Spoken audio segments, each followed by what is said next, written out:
พ่อจ๋าไปเที่ยวเหนือในเทือนี้เกิดกระแสดราม่าจนได้เมื่อมีFCแฟนคลับบอเข้าใจทำให้บอดหนุถึงกับออกมาโพสต์เดือด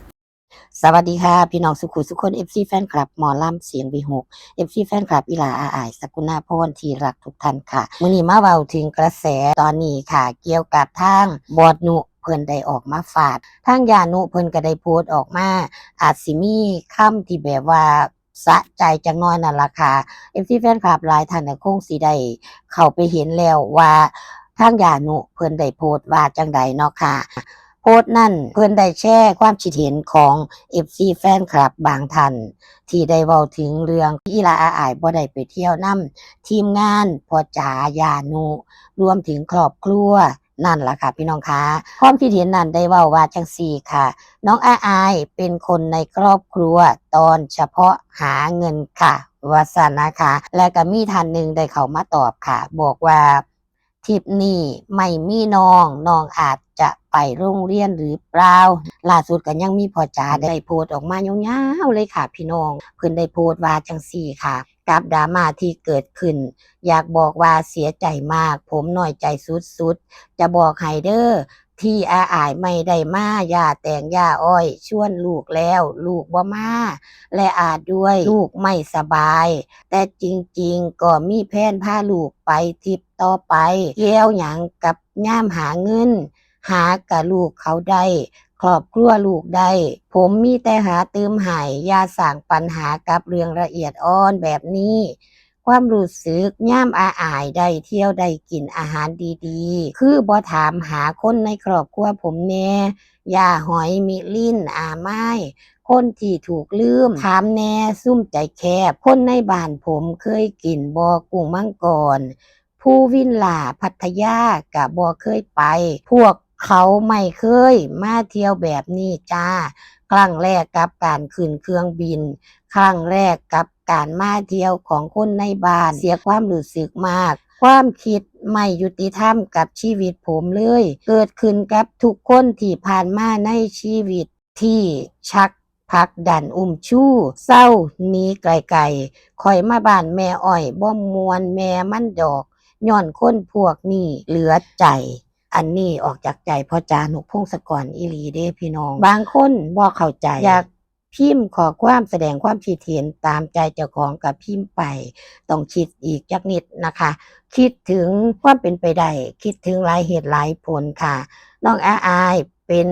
ลูกสาวพ่อจาก็จริงอยู่แต่บางโอกาสเพิ่นก็บ่ได้ติดต่อยห้อยตามกันไปทุกที่ทุกหม้องเด้ค่ะพี่น้องค่ะด้วยเหตุและผลของแต่ละคนแม่นบ่ค่ะน้องอาอายเนี่ยเขาเป็นวัยรุ่นแล้วเขาอาจสิบ่อยากไปด้วยหลายเหตุผลเขายังไปโรงเรียนอยู่สุขภาพร่างกายก็แม่นและน้องก็อาจสิอยากอยู่อิสระอยากไปเที่ยวไปเล่นตามประสาเด็กน้อยวัยรุ่นไปกับหมู่กับพวกแหน่ในช่วงนี้ที่ยังบ่ทันได้ฝึกได้ซ้อมมากมายเวลาไปโรงเรียนก็คือใช้เวลาเต็มที่จั่งซี้แหมค่ะเพราะว่าช่วงเดินสายทำการแสดงน้องก็บ่ได้ไปเรียนเต็มที่เท่าใดแม่นบ่ค่ะหลายเหตุหลายผลน้องก็อยากอยู่กับครอบครัวอยากไปมีความสุขกับครอบครัวกับพ่อกับแม่กับปู่กับย่าจั่งซี้ก็เป็นได้แม่นบ่ค่ะพี่น้องคะการไปเที่ยวเหนือคิดว่าไกลน้องก็สิยังบ่อยากไป FC บางท่านบ่เข้าใจก็เว้าไปนะคะบางเทื่อการพิมพ์คอมเมนต์ก็นึกถึงจิตใจของคนที่เพิ่นสิอ่านพ้อนี่เด้อค่ะพี่น้องค่ะคิดวิเคราะห์ดีๆค่ะฮักก็ส่วนฮักก็รู้อยู่ว่า FC แฟนคลับฮักแม่นบ่ค่ะบางเทื่อเราก็ต้องเข้าใจเพิ่นนำเหตุผลหลายสิ่งหลายอย่างนั่นล่ะค่ะ FC แฟนคลับก็ได้เข้ามาแสดงความคิดเห็นใต้โพสต์ของพ่อจานุพงศกร บางท่านก็ส่งสติกเกอร์รูปหัวใจ บางท่านก็แสดงความคิดเห็นออกมาค่ะกำลังใจพ่อจ๋าเที่ยวให้สนุกนะคะโพสต์นี้แม่พ่อยนุชนาธิ์เพิ่นก็ได้เข้ามาแสดงความคิดเห็นคือกันเนาะค่ะเพิ่นบอกว่ากำลังใจครับลูกอย่าให้ความรู้สึกแย่ๆมาทำให้เสียพลังเดินต่อไปข้างหน้าครับสู้ๆนะเที่ยวให้สนุกนะครอบครัวแสนปากดีพร้อมกับสติกเกอร์หัวใจและก็ชูสู้ๆนะคะ FC แฟนคลับหลายท่านเนี่ยเขามาเพิ่มเติมอีกค่ะบอกว่าอย่าไปใส่ใจกับพวกไร้สมองเลยค่ะลูกบางท่านก็บอกว่านึกแล้วไม่มีผิดว่าต้องมีคนคิดแบบนี้บอสทำดีแล้วอย่าไปสนคนแบบนี้เลย FC ส่วนใหญ่ที่ติดตามเขาเข้าใจหมดมีแต่คนคิดไม่ได้และคิดไม่ดีเท่านั้นเที่ยวให้สนุกนะคะบอส บางท่านก็บอกว่าบอสนกไม่ต้องไปฟังเสียงนกเสียงกาน้องอาอายเองไม่รู้เรื่องเลยสงสารลูกเป็นกำลังใจให้พ่อจ๋าค่ะเที่ยวให้สนุกนะครับสู้ๆจ้ากำลังใจจ้าสู้ๆหลายคอมเมนต์น่ะล่ะค่ะพี่น้องค่ะเขามาให้กำลังใจทางพ่อจ๋านกพงศกรบางท่านก็บอกว่าเที่ยวให้สนุกเด้ออายเปลี่ยนความคิดคนบ่ได้ก็สร้างมันเอาครอบครัวก่อนดีสุด ว่าสันค่ะมีอีกท่านหนึ่งเข้าใจว่าเป็นเพื่อนของทางพ่อจ๋าเนาะค่ะเพื่อนได้เข้ามาคอมเมนต์ยาวๆเลยบอกว่า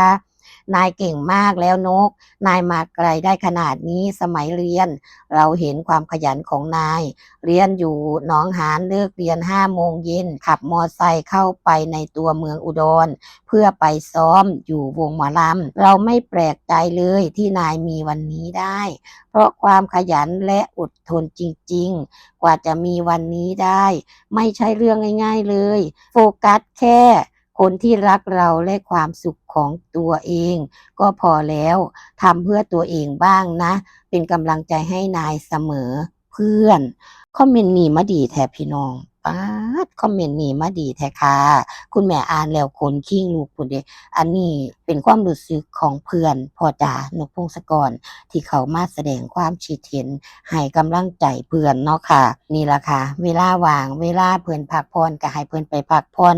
ด้วยความสุขกายสุขใจแน่นะคะพี่น้องค่ะอย่าจ้องแต่สิมาดราม่าเว้านี่เว้านั่นให้เป็นกังวลให้เสียความรู้สึกแม่นบ่ค่ะเป็น FC ที่ดีเฮาต้องส่งเสริมให้กำลังใจเว้าแต่สิ่งที่ดีๆอันใดที่คิดว่าบ่สมควรสิเว้า ก็อย่าเว้าค่ะพี่น้องคลิปนี้มาเว้าถึงกระแสดราม่าล่าสุดของการไปเที่ยวกับครอบครัวและก็หลายๆคนของพ่อจ๋านุกพงศกรกับย่านุแต่เพียงเท่านี้ค่ะขอบคุณทุกการรับชมรับฟังทุกกำลังใจขอให้โชคดีทุกคู่ทุกคนเด้อค่ะสวัสดีจ้า